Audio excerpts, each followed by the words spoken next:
Daqui a pouco a gente fala mais sobre isso, porque agora a gente volta a falar sobre a posse de Donald Trump nos Estados Unidos.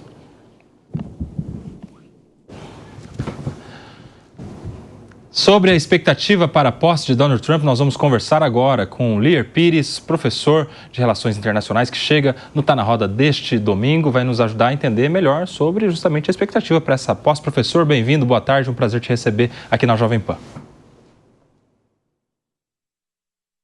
Estamos acompanhando, acho que estamos sem o áudio do professor.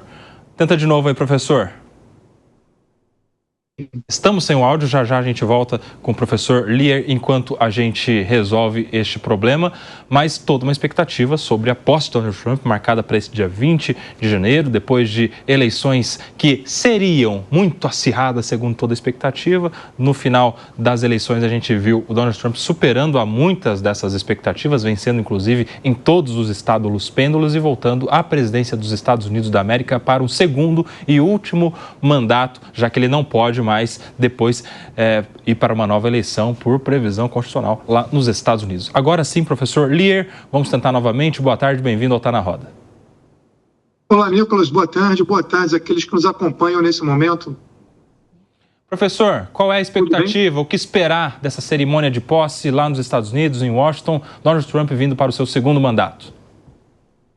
Olha, uma posse que vai ser marcada, em primeiro lugar, pelo frio extremo, né? A expectativa de que possa haver uma massa polar chegando aí a menos 12 graus na capital americana, inclusive, né, o evento que seria feito, como tradicionalmente o é, em espaço público, acaba sendo revertido para dentro do Capitólio. Nós vamos ter ali lideranças importantes do mundo inteiro, né? Haverá uma delegação, inclusive, né, de brasileiros, né, de deputados principalmente, mas também da ex-primeira-dama Michele Bolsonaro, que estarão presentes nesse evento. Agora, o governo Trump, né, para além da posse, está marcado aí por um conjunto de expectativas muito grandes, né? E, assim, um dos primeiros aspectos interessantes foi a foto oficial, né, que ele acaba de divulgar, uma foto com uma cara sinistra, taciturna, né, que traz, assim, a ideia de alguma coisa que ameaça o mundo, ou pelo menos confronta as realidades que estão postas aí.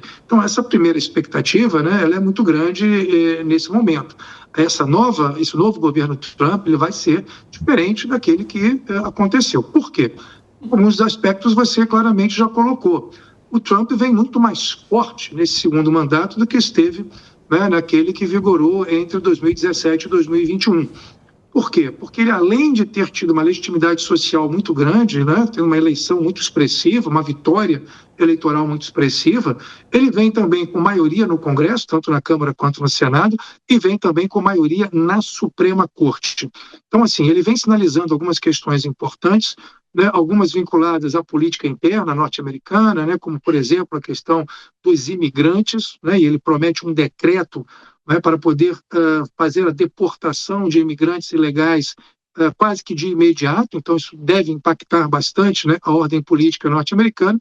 E tem também a perspectiva externa, né, onde ele aponta para questões assim gravosas, né, como de alguma forma a anexação do Canadá, a tomada da Groenlândia, sobretaxa das relações comerciais com a China, né, ruptura dos acordos com o NAFTA, né, acordos ambientais, tensiona os parceiros na OTAN, principalmente no contexto da guerra russo-ucraniana. Então, assim, eu não tenho dúvida de que o governo Donald Trump vai dar muito pano para manga, vai dar muita notícia, e a gente vai ter muitas oportunidades de dialogar sobre essas questões que certamente, né, irão impactar o mundo inteiro, e não será diferente com o Brasil. Professor, nosso time quer te fazer algumas perguntas, nós vamos começar aqui com o Diogo da Luz. Boa tarde, Lear, um prazer poder falar consigo. Uma dúvida muito grande que eu tenho aqui. Primeiro, quero reforçar essa ideia de que, de fato, a foto que o Trump colocou parece de um homem mau, né? É difícil a gente ver isso num político.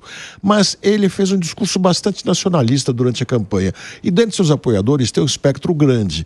Alguns, boa parte, bem à direita, bem assim nacionalistas, querendo fechar os Estados Unidos, e outros como Elon Musk e muitos apoiadores mais recentes que estão mais dispostos à competição, que acreditam que a concorrência é que faz os Estados Unidos crescerem de verdade. Como governante, você acha que ele vai para que lado, afinal? Mais de abrir para a concorrência os Estados Unidos ou de fechar apenas para os americanos? Diogo, eu acho que ele deve fazer aí um movimento bastante interessante, que é ser aberto naqueles setores e segmentos em que os Estados Unidos são mais fortes e se fechar naqueles que os Estados Unidos são mais vulneráveis à competição, que é uma característica, temos que reconhecer, do liberalismo ao longo da história.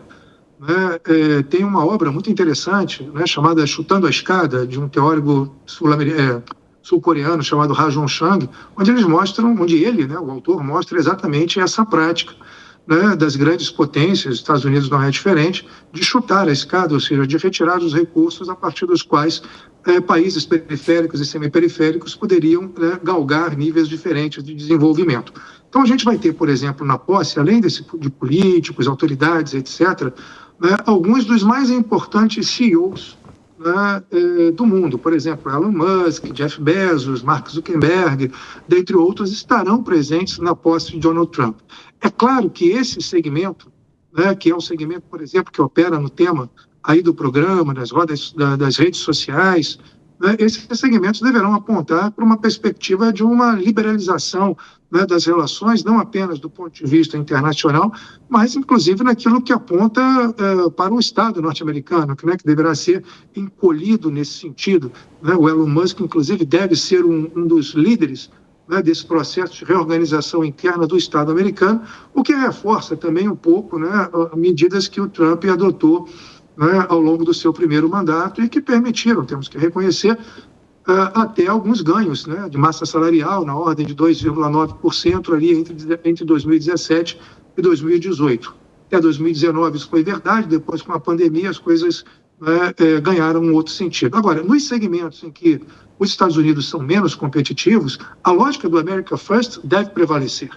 Né, e isso impacta, né, muito duramente, por exemplo, alguns segmentos estratégicos da própria economia brasileira, né, tanto do agro quanto do setor de mineração. Então, por exemplo, nós pegarmos alguns dos principais produtos de exportação brasileiro, como soja, né, a cana-de-açúcar, os minérios, né, e o próprio aço, né, nós deveremos sofrer aí, junto com a carne, evidentemente, nós deveremos sofrer aí sobretaxas muito grandes, né, para privilegiar os eleitores, né, e os produtores, melhor dizendo, norte-americanos. Então, eu acredito que nós teremos um movimento dúbio.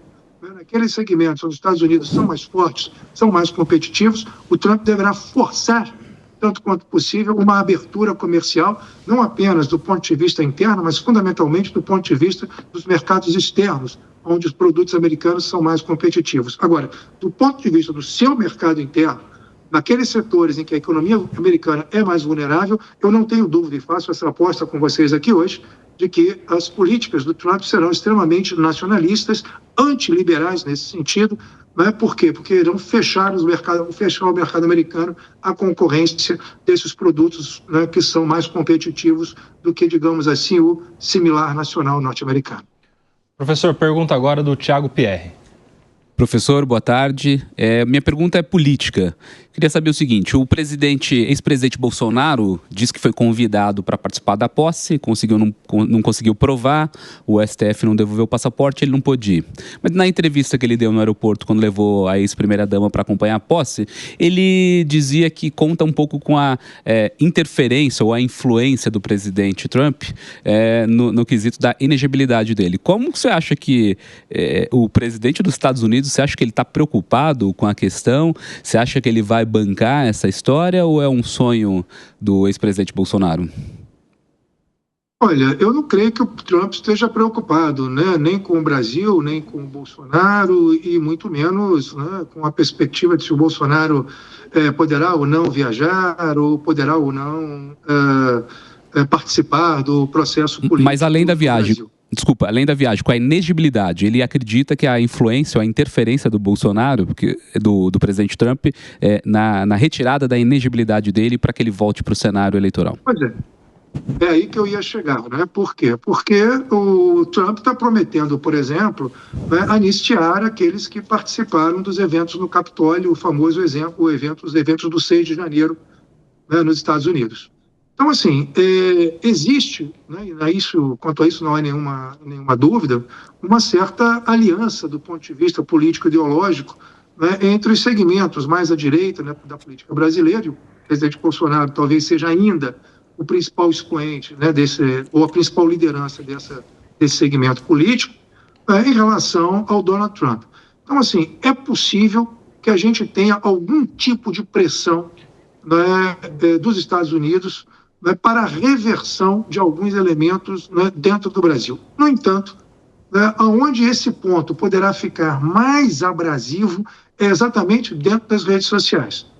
Ali, certamente, nós vamos encontrar uma pressão muito grande, né, para o fim dessa inelegibilidade. Então, assim, mais do que uma proposta, né, a vir de Washington, né, a vir, por exemplo, da Casa Branca, de algum modo tensionando o Itamaraty ou o Palácio do Planalto para reverter esse processo, eu acredito muito mais que nós vamos encontrar algumas campanhas motivadas aí por especialistas em comunicação e mídia nas redes sociais, né, que de alguma forma vão tentar reverter essa dimensão. Agora, temos que entender o seguinte, do ponto de vista da política interna, né, não dessas relações que são construídas a partir, né, da conexão com grandes lideranças das redes sociais, nós citamos aqui, por exemplo, né, o Mark Zuckerberg como uma dessas personalidades, há atores políticos dentro da direita brasileira que não querem Bolsonaro elegível.